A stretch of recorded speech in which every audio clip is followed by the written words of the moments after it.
So I want to ask you something. Have you ever sat down on the sofa or just thought, I just have a lay down for 5 minutes, and suddenly it's like 3 hours later and you physically cannot get back up? It's not tiredness, is it? The tiredness that you normally can push through. Like, this is different. This is hollow. It's like somebody's pulled the plug, and the thought that follows, like the one that you've never said out loud, but you're saying to yourself, am I being lazy? Everyone else seems to manage. What's wrong with me? Well, here's the first thing, okay? You are not lazy. You're going through a stage now in your life where it's either perimenopause or menopause, okay? So if you think that this is just you being weak or failing or not coping, you're not. You're not broken and you're not behind. You are not failing. You are now going through a time where your body is responding that needs a different way now of living. And that's okay. You just got to try and adapt to it the best that you can. So let's talk about what's actually happening and what it feels like, because tired doesn't cover it, does it? It's the waking up after however long you've had in bed and feeling like you've only had not even a half of what that is. Now, for me, I average around 4 or 5 hours a night, and that's broken sleep. So I get it. Like when it comes to the mid-afternoon crash, that's when it hits you like a wall. For me, it's normally around 1:30, 2, 3, that sort of time in the day. And then along comes the brain fog, because then that makes you feel like you've got to reread the same sentence at least 4 or 5 times. And that's the confusing part, because you can't point to anything specific. Like, you haven't run a marathon, you have slept, so it's got to be you. So you keep telling yourself anyway. And I know that because I've been there, and I am still going through that myself. I have been given HRT since I was 42, and I'm now 46. And there were days where, I'll be honest with you, days I couldn't move off the sofa, and it would go on for quite some time. And the whole time I was telling myself off for it, calling myself lazy. What's wrong with you? This is not like you. You normally could run rings around people and do X, Y, and Z. And now I just can't even think to move off the sofa. Like, just thinking hurts, And what's your body's actually doing right now? It's doing something that's basically very real. It's very physical. So let's be clear about it, okay? Because this is a bit that changes everything. And in plain language, what's going on is it's your hormones. And it's not your fault. You cannot help this. This is a stage in your life where your oestrogen levels now is the main driver. And that's the hormone that basically is depleting, or it's changing in its levels through either the perimenopause or menopausal time in your life. So that oestrogen level, it's the bit that is not just about your periods. It can actually affect or touch everything. It's involved in how you make energy, and how deeply you sleep, and how your body regulates stress. So when it drops, it's a bit like the thermostat that's been moved from your body, and nobody's told you that thermostat is no longer there. So therefore the system isn't running properly. It's on the wrong setting all the time. Now, what it really does in plain language is it disrupts you. It disrupts your sleep. It's even the bit where you might have tried to be really good and go for an early night, and you try and get that extra few hours in, but the quality doesn't change. You're not getting that deep restorative bit of sleep that you really need. So you end up waking up tired. So it affects your mitochondria.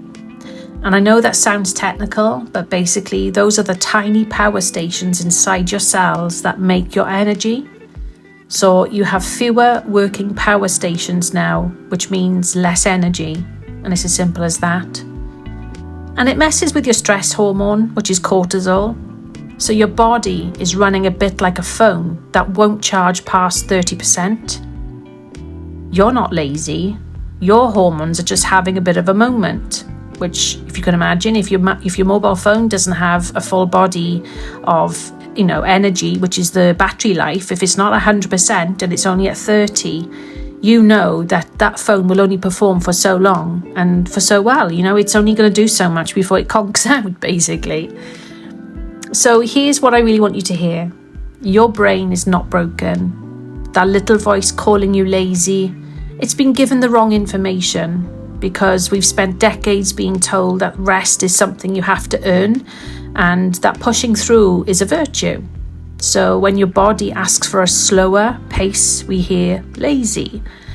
But exhaustion is not a character flaw. It's information. It's your body saying, this isn't working anymore. I need to now live and work a different way. So let's talk about the things that helps, basically, because I don't want you to leave here with this video now with this thought in your mind that it's your hormones and off you go, because that's not what it's about. There are some things that you do need to do and you need to take action on, because this is really important. Firstly, number one, if you can, go to your medical professional, your GP, or somebody that can specialise in menopause, anything like that, somebody that's qualified. If this exhaustion is constant or it's affecting your day-to-day life, please get it checked. It can be your hormones, but it can also be your thyroid. It can be low iron, low ferritin, and it could be also low blood sugar. So all of those things are worth ruling out. I'm not a doctor, a medical professional, and this isn't medical advice, but it's my experience and what I've learned over the years. And, going and getting yourself checked, it's the one thing you least can do for yourself, because you are important. And it's important to get yourself looked at, because you need to know what's going on. Okay, you need to understand. And also it prevents you from getting anxious, worrying over things that might not be happening, or it might not be as bad as you think. It could be just the hormones. And not that I wish you to go through a bad time of this sort of period in your life, but either way, please get the answers you need to know where you stand, so you have like a starting point, and then you can work with it. So number 2 is about working with your energy, not against it. If you have a good window in the morning where you can function better, then do as much as you can of the important things then. And then when the crash comes, where you can hardly keep your eyes open, stop fighting it. Now, easier said than done, because I appreciate, if that happens when you're in a 9-to-5 or in shift work or, whatever it is that you're doing, it's not as easy that you can just stop and rest. I appreciate that. However, if there is a time where you can, when you're at home, if it's on the weekend, learn to reward yourself as much as you can. Give yourself that bit of time, that bit of grace, and put yourself in that maintenance time where you need to sort of recalibrate yourself a little. Put yourself up on the sofa, on the bed, with a drink, a herbal tea, whatever it is that makes you feel relaxed and gives you a bit of time out for half an hour, if possible. Now, number 3 is looking at the basics. But gently, what I mean about that is, what are you eating? What is your diet like? Do you consume protein with every meal that you eat in the day? For example, protein with your breakfast, so your blood sugar doesn't spike and drop. A bit of daylight in the morning, if it's possible. Do you stand outside for 10 minutes and just, get a bit of fresh air and let the rays of the morning sun hit your face? Now, less caffeine after lunch. And I know that's a biggie for a lot of us, because we're all coffee and tea drinkers. And I know it's something you enjoy. So how about just looking at different alternatives as well? Maybe have that cup of tea and coffee in the morning. But what else could you then drink in the afternoon instead of? Okay. But ultimately, it's about hydration. Now, not everyone likes to drink water. I understand that. It took me a while to get into that habit. And one thing I do as well is I always take a bottle of water to work with me in the morning, and I make sure it's chilled in the fridge overnight. And I always pop an electrolyte in there because it helps give you all the vitamins and minerals you might not be having, or, you know, you may be lacking. And I find that helps me, you know, through the day. It's not perfect. It doesn't give me the complete answer to everything, but it certainly helps me along the way.